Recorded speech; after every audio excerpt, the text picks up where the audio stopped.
First reading, a reading from the prophet Micah, chapter 7, verses 14 to 15 and 18 to 20. With shepherds, crook lead your people to pasture, the flock that is your heritage.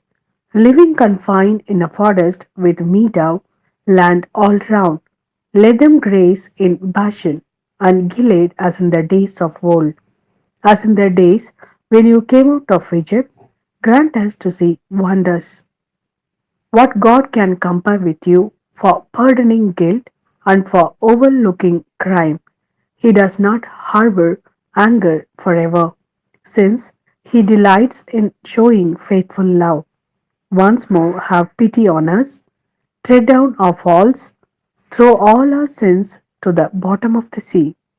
Grant Jacob your faithfulness and Abraham your faithful love, as you swore to our ancestors from the days of long ago. This is the word of Lord. Thanks be to God. A reading from the Gospel according to Luke, chapter 15, verses 1 to 3 and 11 to 32.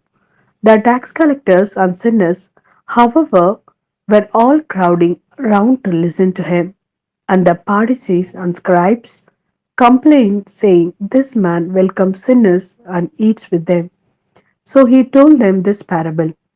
Then he said, there was a man who had two sons.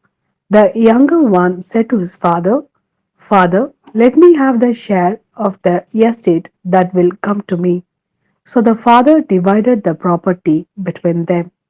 A few days later, the younger son got together everything he had and left for a distant country where he squandered his money on a life of debauchery.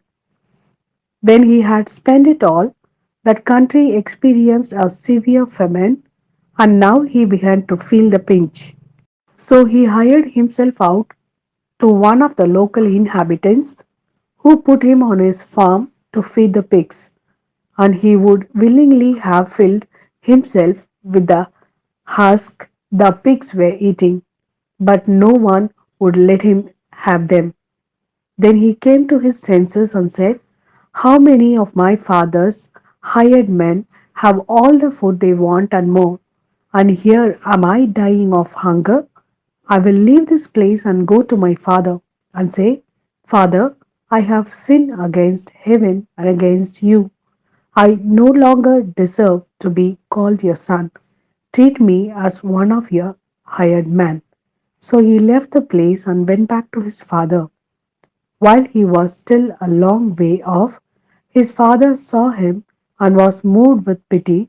He ran to the boy, clasped him in his arms, and kissed him. Then his son said, "Father, I have sinned against heaven and against you. I no longer deserve to be called your son." But the father said to his servants, "Quick, bring out the best robe and put it on him. Put a ring on his finger and sandals on his feet. Bring the calf we have been fattening and kill it. We will celebrate by having a feast.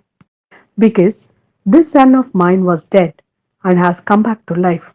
He was lost and is found." And they began to celebrate. Now the elder son was out in the fields, and on his way back, as he drew near the house, he could hear music and dancing. Calling one of the servants, he asked what it was all about.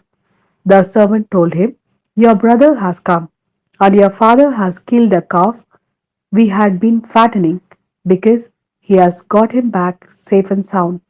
He was angry then and refused to go in, and his father came out and began to urge him to come in.